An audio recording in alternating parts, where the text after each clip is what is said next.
Papers, Please is all about paperwork. You play as a border guard, and your most powerful weapon isn't a rifle, but a set of rubber stamps.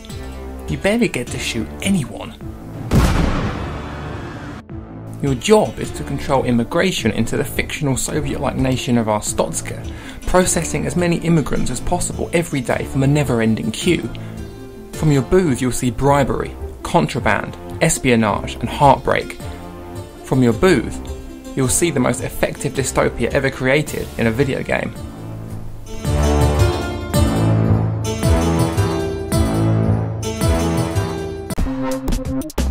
Conceptually, Papers, Please sounds overwhelmingly dull.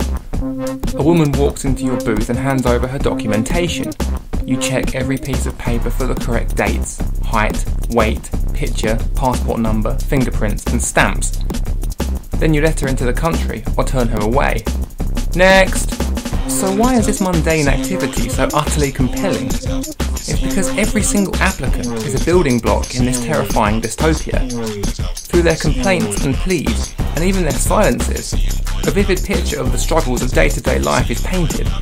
You never really see Arstotzka, but you discover more about it than most other video game dystopias. Dystopia is something that video games generally do very poorly. What makes a dystopia interesting is the human stories within it, the everyday struggles of the downtrodden.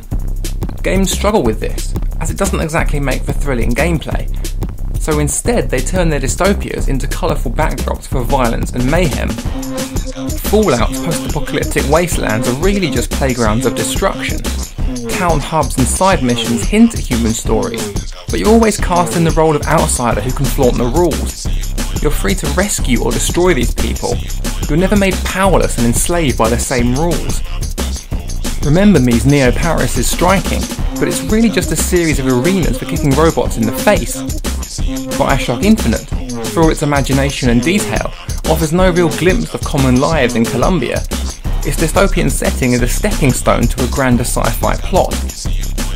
The onus on gameplay in these titles neuters the true power of dystopia, and limits the scope of storytelling within the genre by sidelining or eliminating the people who really matter, the regular citizens. Papers, Please is the opposite of these games. Its setting is incredibly limited, which allows it to literally parade these citizens in front of you.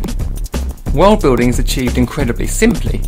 A daily newspaper informs you of the latest political crisis or propaganda campaign. These result in a new set of rules being thrown onto your desk, which in turn impacts on every human who passes in front of it. Your booth is the front line of this dystopia. The stories these people tell you are commonly harrowing. You'll meet a man who hands you a dog-eared picture of his young daughter who was murdered by a child killer on the run. Later, you encounter the killer himself. There are women who fear being sold into prostitution, husbands desperate to be reunited with their wives. Yet there are funny and uplifting stories too. Gym owners who insult your appearance and slip you a business card. Woefully unskilled smugglers, a repeat visitor who tries to sneak past you with a childishly hand-drawn passport. Even though the aim of Papers, Please is to hustle these people past you as quickly as possible, they still feel absolutely real. So through them, Arstotzka feels real too. The real masterstroke is your own role in all of this. Everything that happens in your booth is offset against your own need to keep your family alive. At the end of every day, a menu shows you the status of your family. You have to work out how to make your meagre wages cover food, heat and medicine. Slack off in the booth and your family starves. So every moral decision carries enormous weight. Every time an applicant tells you their story and pleads for your help, you face a heartbreaking decision. Refuse, and you condemn them to poverty or loneliness or death. Let them pass, and you could lose your job, which means the death of your own family. These aren't decisions on a grand scale, and they're so much more powerful for it.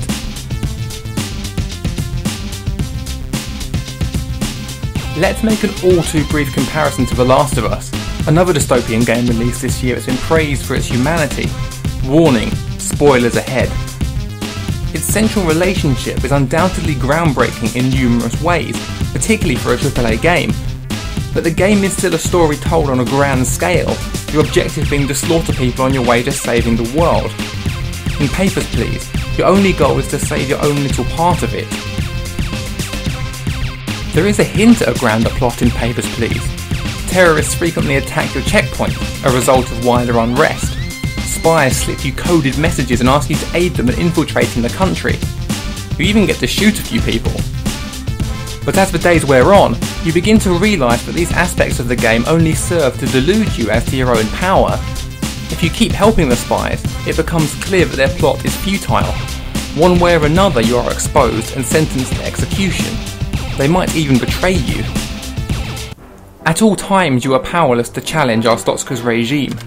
The only way to win the game is to comply with every iron-fisted law and keep your job intact. You can only survive by giving up and obeying. That is a true dystopia. Glory to Arstotzka.